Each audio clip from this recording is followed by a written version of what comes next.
Hello and welcome to my garage. We're in here talking about my new RX-7 FD3S Type R Bathurst Edition. This car was made in 1995 and I'm told there were about 500 of this edition made. 30 of them in this chased white color, which I believe is the best color for this car. It was only available in Japan, so this is a JDM right-hand drive model that I just imported from Japan. I have a lot of plans for this car, but the first order of business is to do an inspection.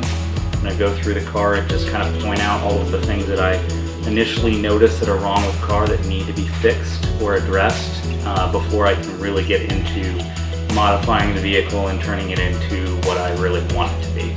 So lots of plans for this car. But you can come along with me and we'll take a look at it. Just doing a quick inspection to see all that is wrong with the car and all of the things that I might need to do to it.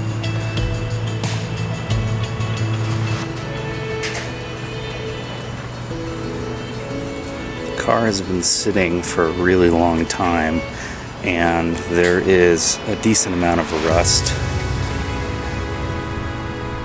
There's also some mold that has been growing, particularly in the hatch area here. From a glance, the car doesn't look so bad, but once you get up close to it, you can really start to tell that there's a lot of issues.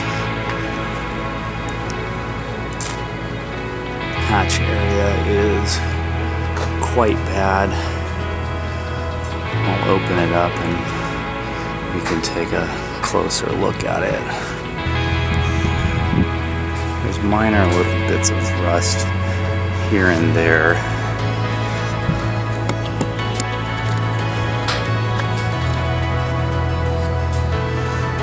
Anywhere where there was a scrape on the car, there's typically some rust. On the edges of the door. Headlight covers are obviously missing. I have some new ones in the garage that are ready to go on. They just need to be painted along with the rest of the car. The front end of this car was actually replaced while it was in Japan.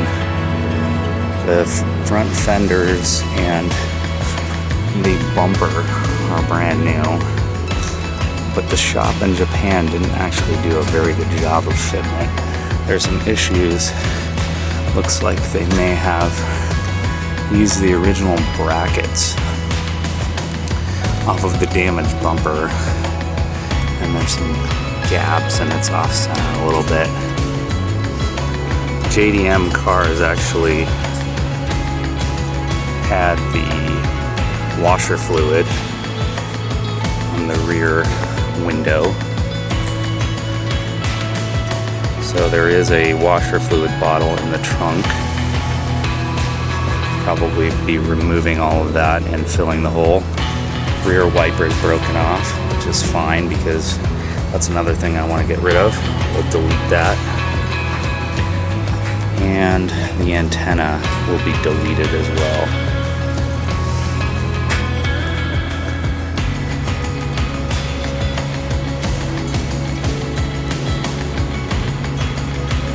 These are the 17-inch Onfini wheels.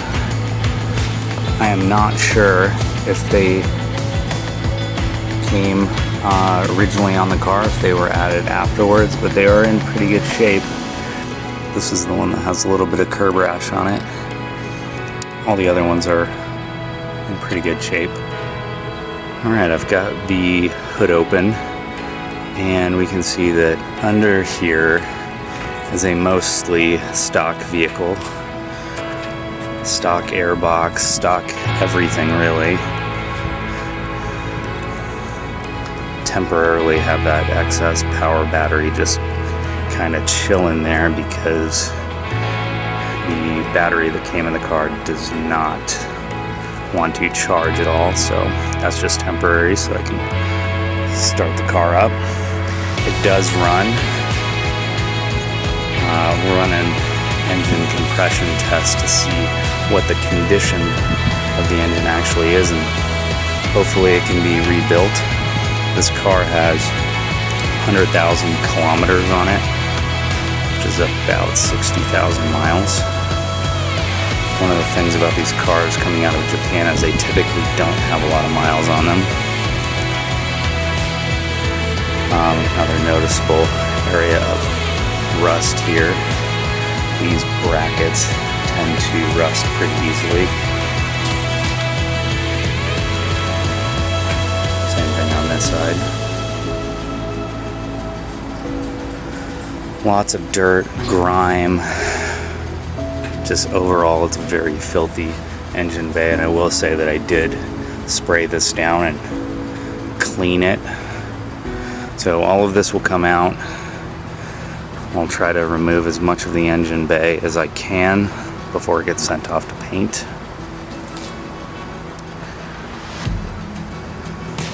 Alright, have the hatch open now. The struts work fine, stays up on its own.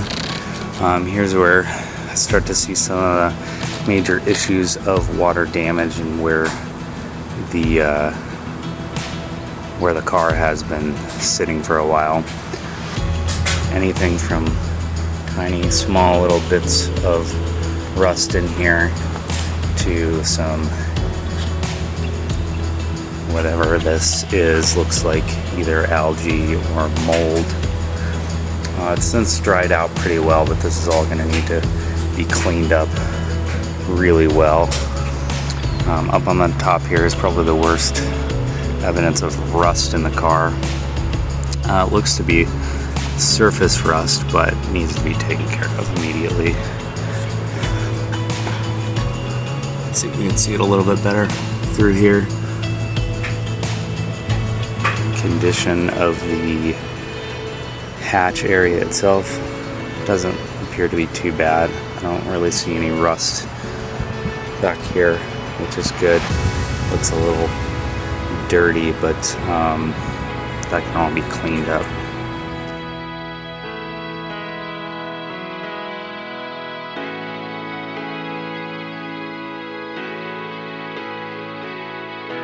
The interior, this is the passenger side. The door is a little tough to open. The handle is not very lubricated. That needs to be fixed. The handles appear to still be intact. They're not broken, but they definitely need to be lubed. One of the things that I had done in Japan was these seats were installed. These are the Recaro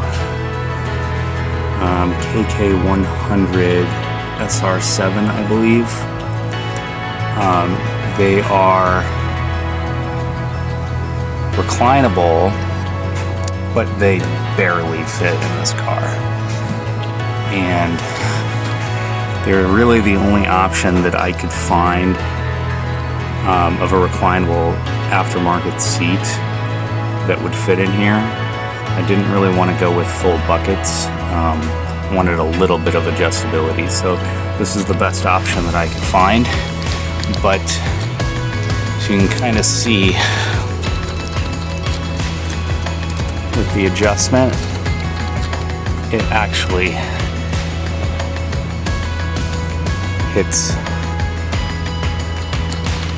at a certain point. Fortunately, when I have it leaned back to the point where you're actually comfortable in here, it does not hit the ceiling. One of the other issues is these bolsters here on the bottom actually touch the door. So the main problem with that is that when you go to close the door, it does not shut very easily. It wants to stay open. So you really have to give it a good nudge and slam it pretty hard. Driver's side door opens a little bit easier than the passenger side. Still needs to be lubricated, but not nearly as bad. Starting with this door here, this little map box or whatever you call it, this storage box is cracked. I have a new one to replace it. I haven't decided yet what I want to do about the color of the interior. As you can see, the panels are painted to match the exterior. Looks to be pretty well matched color, but if I'm going to keep that, I definitely would want to repaint it. There's nothing wrong with these panels. They're all in good shape, so they could be even painted black. I'll have to have a better look when I take the panels out. A lot of times with these old cars, once you start popping out interior panels, the tabs and clips break off, so we'll see what kind of condition they stay in. The door still has the original door sills. They're pretty scratched up. I have some RX-7 door sills to put in here to replace those. I really like the style of these JDM floor mats. They're not in the best condition, particularly in the passenger side. The rear view mirror has delaminated. Not sure if you'll be able to see that on the video, but I have a new carbon fiber. Is a Zoom engineering mirror. Should look pretty cool in here. The windows work now. One of them did not, I believe, on the passenger side. That was one of the things that I had fixed in Japan. And so now both the windows work. They roll down good. The door switch here on the interior actually is not very good. I don't know if it's just an issue where I need to pull it apart and grease it up, but the door switch itself as well as the locking mechanism are very difficult to work with on the interior. There aren't too many mods on this car, but a couple of things are the Momo Race steering wheel. It's in pretty rough shape, but I have one to replace it already. And Blitz boost gauge. Not sure what I'm going to do in terms of a gauge situation in here, but don't want it to look too cluttered. I like the OEM dash layout, so I'm not sure what kind of gauges I'm going to put in here yet. Supposedly the AC did not work very well in this car, but I do want to keep it, so I'm not sure what I'm going to need to do to get it working well. It may just need a recharge. This has a R134A cooling system, so it should be pretty easy to get it recharged. All the switches on here work. This one is broken off, so I have one on order to replace it. I also have a replacement for this knob. It works fine, but it just kind of scratched up. No radio in here or anything, just a broken bezel. The defroster vents are cracked. I have those on order to replace. The only other real issue with the interior that I see is this little headlight button. It works to raise and lower the headlights, but it, as you can see, is kind of detached from the bezel, so I'll have to fix that. This exhaust system is one of the things I had installed in Japan. I didn't really want a whole lot of work done on the car, but it saved me about $600 in shipping costs to have this put on in Japan. This is the RX-7 Dolphin Tail 90 curl. It's a 3.5 inch or 90 millimeter exhaust with a, I believe, 120 millimeter tip. It has two canisters, the main muffler here, and then there's also a muffler inside the mid pipe. They did that to apparently quiet down the exhaust so that it could be road legal in Japan, and that's actually the primary reason why I got this exhaust.